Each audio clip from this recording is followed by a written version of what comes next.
Okay, so we're going to talk about a birth story today, but it's not the part that usually gets all the attention.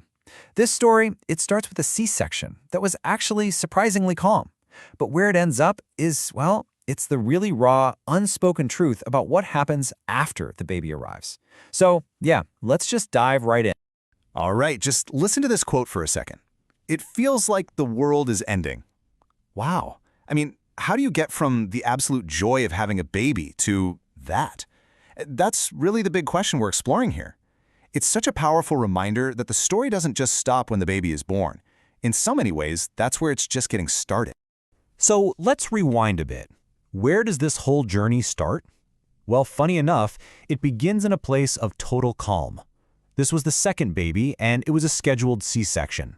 And to really get why that was so significant, you have to know what the first time was like, which was anything but calm. Yeah, and you can really see the difference laid out here. That first birth? Total chaos. It was an emergency, it was traumatic, just so many unknowns. But the second time around, it was the polar opposite.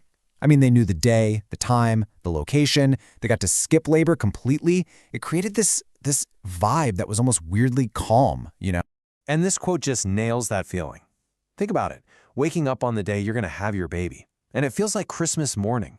There's no fear, just this quiet, buzzing excitement. The thought that, hey, in just a few hours, we're going to meet this little person who's going to be in our lives forever. It just changes the whole dynamic, doesn't it? It's not just a procedure anymore. It's this huge, wonderful moment of anticipation. Okay, so let's head to the hospital. We're going inside the operating room, and I know that sounds really intense, and it can be, but for this story, the whole thing was surprisingly chill. So here's how it all went down. It's a very step-by-step process. First, you get admitted, answer all the questions in a nice calm setting. Then you're in the pre-op suite. They're monitoring the baby, getting the belly prepped. And then there's this moment. The support partner actually has to leave the room for a minute while they do the spinal block. But they come right back in, the team gets ready, the curtain goes up, and it's go time. So you're probably wondering, what does that spinal block actually feel like? Is it awful? Well, according to her, the most uncomfortable bit was just the little shot to numb the area beforehand. The actual block itself, it wasn't really pain, more just a whole lot of pressure. And the craziest part? The whole thing was done in like less than a minute. And the operating room itself, it wasn't this sterile, scary place you might imagine. It was relaxed. The team was like a well-oiled machine, totally in control, which just makes you feel calm, They even had music playing in the background. John Mayer, apparently. Which, that sets a pretty chill vibe for the whole thing. All right, now we're at the main event, and this is where things get fast, like unbelievably fast.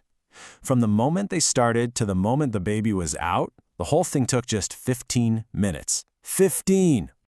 So then you hear the doctor say it, you're going to feel a little pressure. They push a little bit on her belly, and bam! Suddenly the room just explodes with this sound, a baby screaming its head off. Just this powerful, healthy cry, letting everyone know he's here. And that was it, just like that. In this super calm, super controlled, incredibly quick moment, their son had arrived. And this quote just says it all, right? It felt like we cheated birth.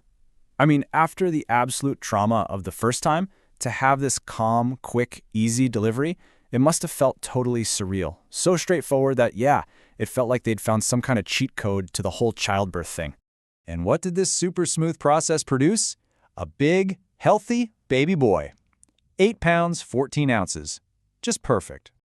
Okay, but this is where the story completely changes. That amazing feeling, that euphoria from the easy birth, it faded. And what replaced it was the much, much harder reality of what comes next. And look at this timeline. It shows just how fast things went south. At hour 0, they're on top of the world. We found the cheat code. But an hour later, intense nausea.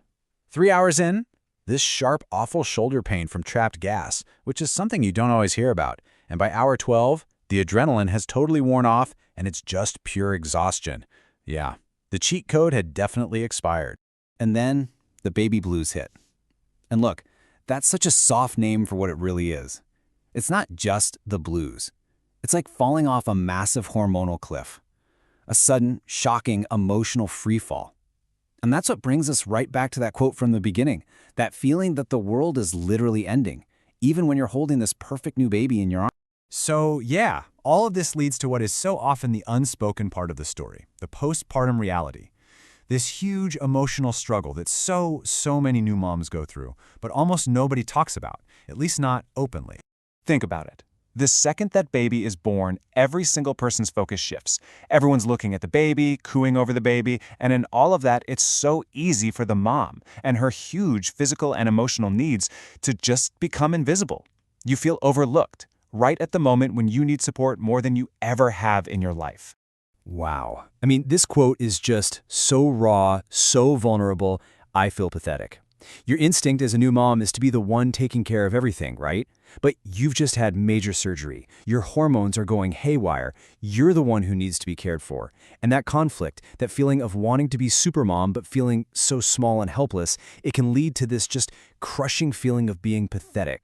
And really, the postpartum experience is all of these things. It's this wild, unpredictable roller coaster. It's feeling like your world is ending, but then having moments of pure bliss. It's struggling to connect with this new life you've created. It's feeling tiny and needing someone to take care of you. It's this whole mix of extreme highs and lows. And it's a reality that's often way harder than the actual delivery. So that really leaves us with this one big question to think about. We put so much focus on labor, on the delivery. We treat it like the finish line. But what if it's not?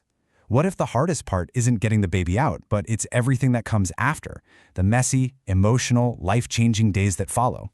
Maybe that's the real story we should be talking about more.